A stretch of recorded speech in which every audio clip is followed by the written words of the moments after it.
Bonjour Tahar Rahim, ravi de vous recevoir. Alors, moment de vérité, quand vous vous êtes retrouvé par hasard dans une voiture de production avec Jacques Audiard et que vous êtes resté silencieux, est-ce que c'était de la timidité ou pour l'intriguer? Ni l'un ni l'autre. C'était pas de la timidité, certainement pas.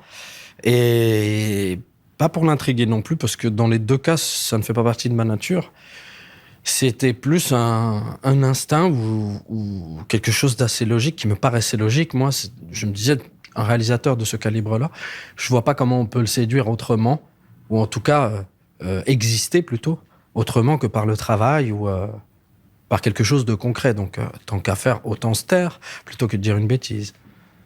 C'est bien d'être raisonnable des fois, de se garder. Il vaut mieux. Ouais.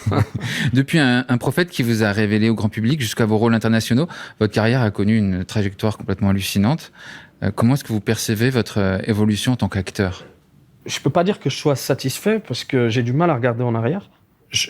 Au contraire, je suis assez insatisfait généralement, mais pas au point d'être triste ou déprimé. Je suis très heureux de ce que je fais, des choix que je peux faire. Je crois que j'apprends un peu plus mon métier à chaque film, et un peu plus à me libérer moi-même. Parce que je pense que c'est des vases communicants. Je veux dire, l'expérience du cinéma, par endroits, va nourrir l'homme, et l'expérience de l'homme va nourrir l'acteur. Je pense que finalement, c'est presque... En fait, la frontière entre les deux, elle est liquide. Mais insatisfait. Insatisfait, oui, ouais. C'est peut-être j'ai un côté perfectionniste, mais sportif. C'est pour ça que je regarde deux fois mes films, pas plus. La première pour le découvrir, la deuxième pour pouvoir en parler clairement. Quand je dois le défendre, après, je regarde plus jamais. Parce qu'on trouve des défauts, on voit des choses qui nous plaisent moins.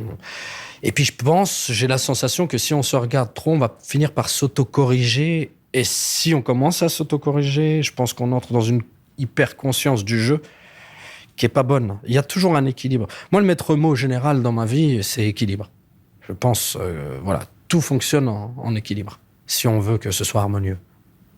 Et si vous pouviez remonter le temps et prodiguer un conseil au Tahar qui va commencer à jouer dans le prophète, ce serait quoi?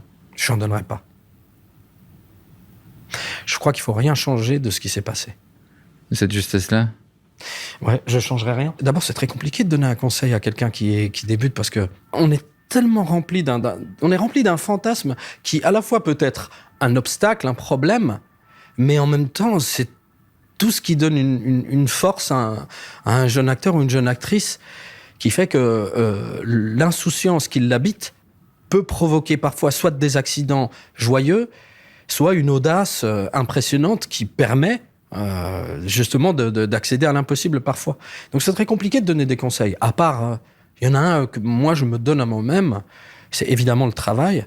Il faut continuer à travailler, ne jamais s'imaginer qu'à un stade dans son chemin d'acteur, eh bien, il n'est plus nécessaire de travailler.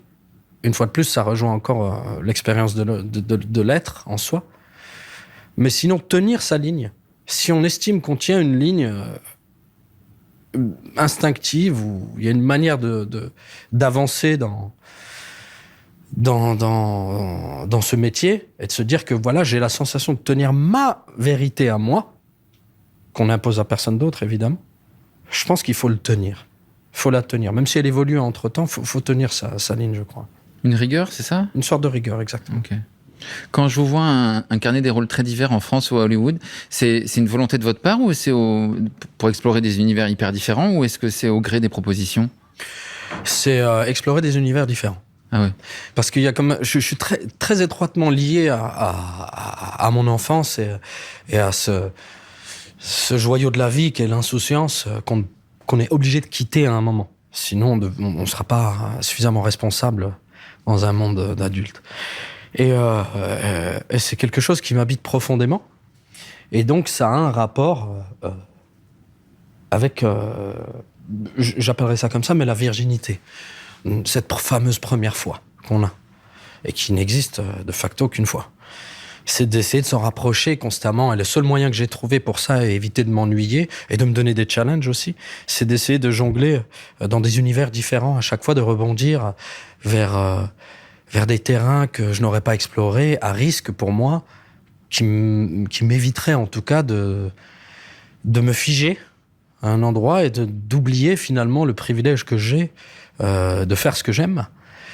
Et aussi, je pense que ce goût pour l'étranger aussi, est, une fois de plus, étroitement lié à mon enfance, où là, le quartier populaire d'où je viens était peuplé de gens et de familles qui venaient du monde entier et qui apportaient leur culture, leur richesse. Et c'est cette fusion, cette addition de choses qui m'a donné certainement le goût pour le voyage, pour la culture de l'autre, pour les langues.